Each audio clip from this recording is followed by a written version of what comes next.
ನಮಸ್ಕಾರ. ಇವತ್ತು ಒಂದು ಆನಂದದ ಕೂಟ ನಾವು ಇವತ್ತು ಸೇರ್ಪಡೆ ಎಲ್ಲ ಕೂಡಿದ್ದೀವಿ. ಕಾರಣ ನಮ್ಮ ಸಂಜೀವಣ್ಣನ ಒಂದು ಮಗಳು ನಮ್ಮ ದಾವಣಗೆರೆ ಜಿಲ್ಲೆಗೆ BBಯಲ್ಲಿ ಮೊದಲನೇ ಸ್ಥಾನ ತಗೊಂಡು ನಮ್ಮನ್ನೆಲ್ಲ ಖುಷಿಪಡಿಸಿದೆ. ಅವ್ರ ತಂದೆ ತಾಯಿಗೆ ಭಾಳ ಒಂದು ಗೌರವ ಕೊಟ್ಟಿದೆ. ನಮ್ಮ ಜಿಲ್ಲೆಗೆ ಒಂದು ದೊಡ್ಡ ಗೌರವ ಕೊಟ್ಟಿದೆ.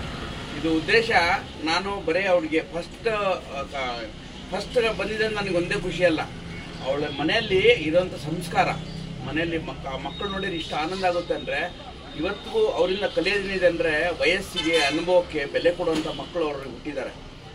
ಅಂಥ ಮಕ್ಕಳಿಗೆ ನಾವು ನೋಡಿ ನಾವು ತುಂಬ ಆನಂದ ಪಡ್ತೀವಿ. ನಿಜವಾಗ್ಲೂ ದೇವ್ರ ಮುಂಬರೋ ದಿನಗಳಲ್ಲಿ ಇನ್ನೂ ದೊಡ್ಡ ಪ್ರಮಾಣದಲ್ಲಿ ಭಾಳ ಚೆನ್ನಾಗಿ ಆರೋಗ್ಯವಂತರಾಗಿ ಭವಿಷ್ಯ ಚೆನ್ನಾಗಲಿ ಅಂತ ನಮ್ಮ ಎಲ್ಲ ಟೀಮ್ ವತಿಯಿಂದ ಅವಳಿಗೆ ಶುಭ ಹಾರೈಸ್ತೇವೆ. ಹಾಗೆ ನಮ್ಮ ಅನಿಲಣ್ಣ ಈ ಒಂದು ಅವಕಾಶ ಮಾಡಿಕೊಟ್ಟಿದ್ದಾನೆ. ಈ ಅವಕಾಶಕ್ಕೆ ನಾವು ಚಿರಋಣಿಯಾಗಿದ್ದೇವೆ ನಾವೆಲ್ಲರೂ.